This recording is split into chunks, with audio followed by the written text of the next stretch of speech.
So can the JLP and PNP, government and opposition, you think they can work together in the country's interest in this term? What do you think? Soon tell you what I think. I'm Dion Jax Miller. Thanks so much for joining me. Time for tea.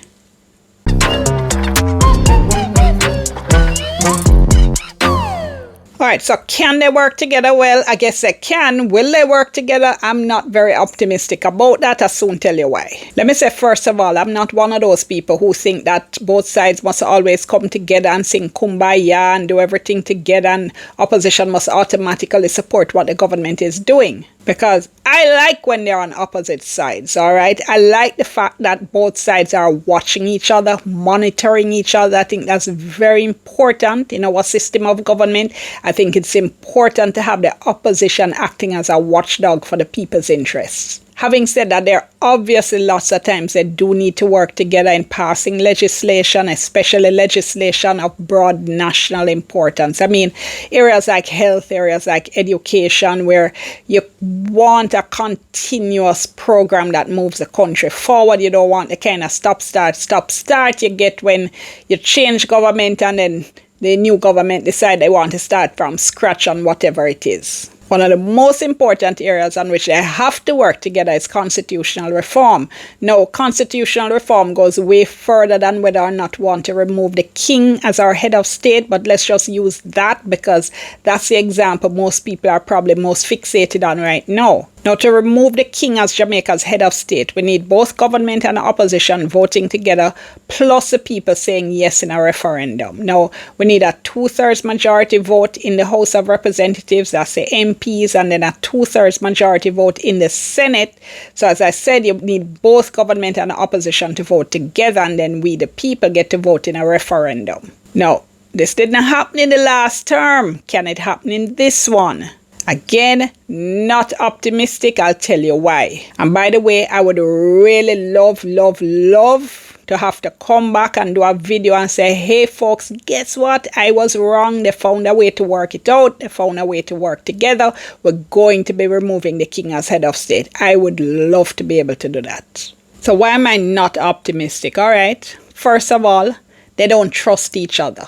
Trust isn't essential for people to work together, but it's certainly really important.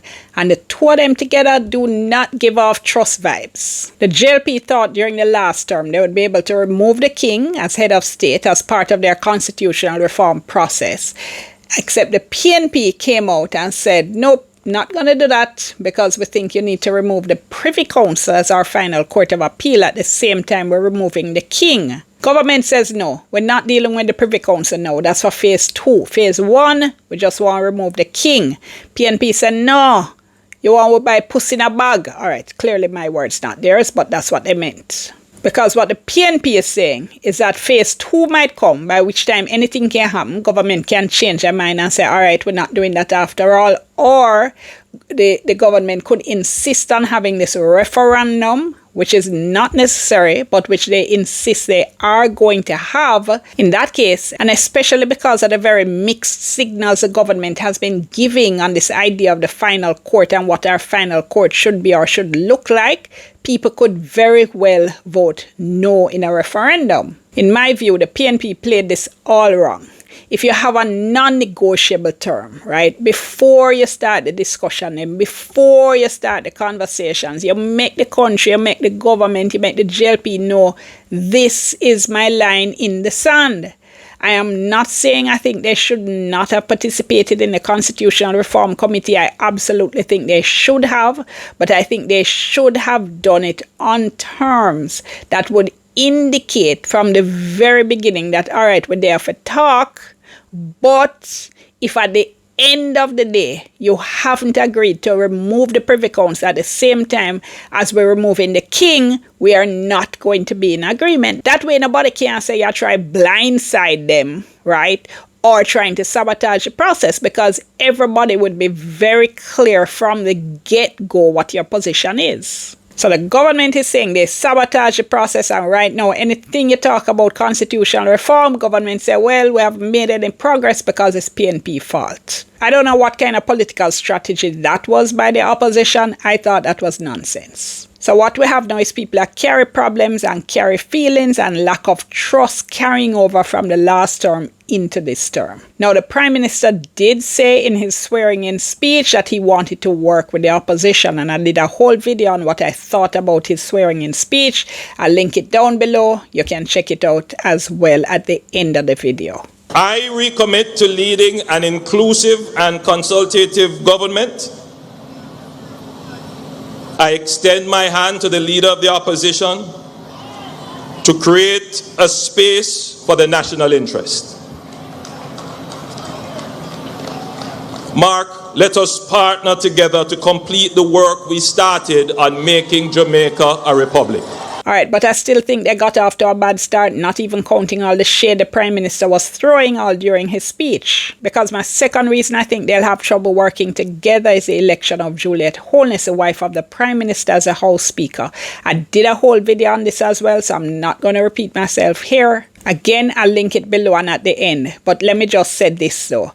The PNP had sent out a statement before the election of the Speaker, before Parliament met. They were saying we are not going to be supporting Juliet Holness to return as Speaker of the House. This is not something people do when collaboration is a thing or when you're actually trying to talk to somebody, right? Like how if you're coming late to work all the time and your boss been talking to you and talking to you and talking to you about it, and then they stop talking and they start writing memo. The memo writing is not about communicating the problem to you. The memo writing is laying a paper trail to fire your behind. Same way this. The PNP was not in sending out that statement trying at all to say, let us work together on this issue. They were saying, look, we don't know, so we're not going to do this already, whether we like it or not, and we are just going on record from now saying we don't support it. Then the JLP immediately responds with a statement of their own saying, we're not try bully we are not going to be bullied. So work together.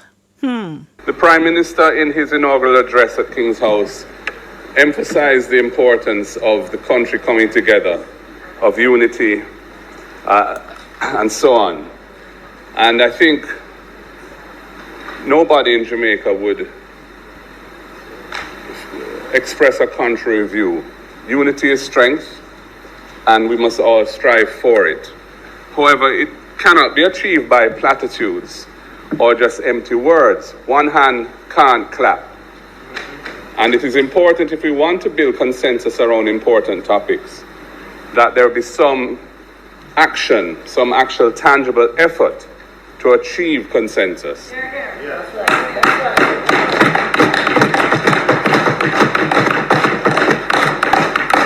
And the events that have taken place here today, I don't think all go well in that regard. Then my third area of concern now relates to the parliamentary committees. Now, former Prime Minister Bruce Golding, to his everlasting credit, in 2007 had started a practice of naming opposition MPs to chair the parliamentary oversight committees. The idea was to make their oversight more effective and to strengthen the effectiveness of the opposition in the House of Representatives. The committees included the PAAC, that's the Public Administration and Appropriations Committee, the PAC, the Public Accounts Committee, along with the committees on internal and external affairs, economy and production, human resources and social development, and infrastructure and physical development. Now, the mistake Bruce made was in not amending the standing order same time so that it would require that these committees be chaired by a member of the opposition. Maybe he thought successive administrations would understand that this was a governance issue designed to make the oversight functions more effective and would just go along with it.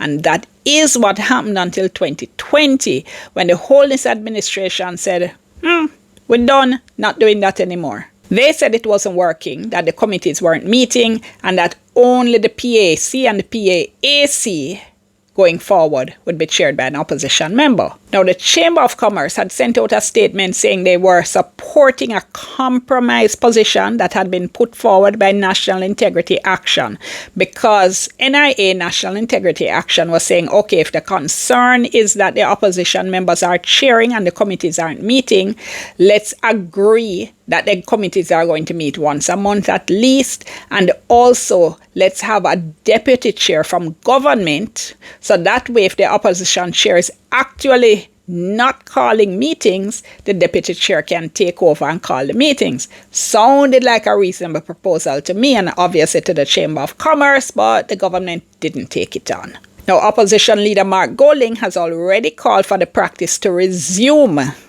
of having the opposition members chair these committees. He was speaking at the swearing-in of the parliamentarians.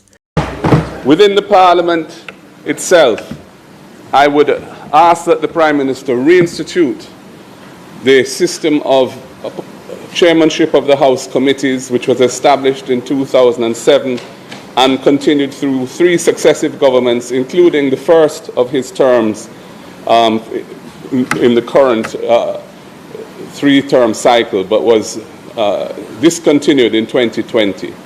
Yeah, I think that it is necessary. It is necessary for there to be more accountability for what the executive is or isn't doing, and the committee system of the Parliament is a vital element in ensuring that continuity. But when I interviewed the new Speaker of Government Business in the House, Floyd Green, on my radio program Beyond the Headlines, he basically said they plan to continue what they did last term. So I think our position has been to accord ourselves with the standing orders and what the standing order outlines in relation to the select committees and how the chairmanship should be arrived upon. I think the standing orders, as developing their wisdom, did put some committees under the chairmanship of the opposition. And when you look at those committees, you can clearly understand why, and that has been maintained. The other committees that were envisioned to really look at policy implementation, look at various areas, the standing orders clearly outline that the chairmanship of those committees would be selected in the committees, and that is the approach that we are according with. So right away, on 2 of the parliamentary issues most important to the politician, the issue of who is in the Speaker's chair and the issue of the chairing of the parliamentary committees, the government is ignoring what they're asking for. So that's why I'm saying I think things are already off to a bad start. I do see lots of head-butting, right, taking place in the Parliament between government and opposition. I don't see a whole lot of real collaboration. And again, I would love to be proven wrong on this, trust me. So tell me what you think, all right? Comment below as always. Keep the comments civil now, all right? Like the video, share it with somebody you think might be interested, and click the notification bell so you know anytime I drop a new video. I'm Dion. Thank you so much for watching. Back to my tea.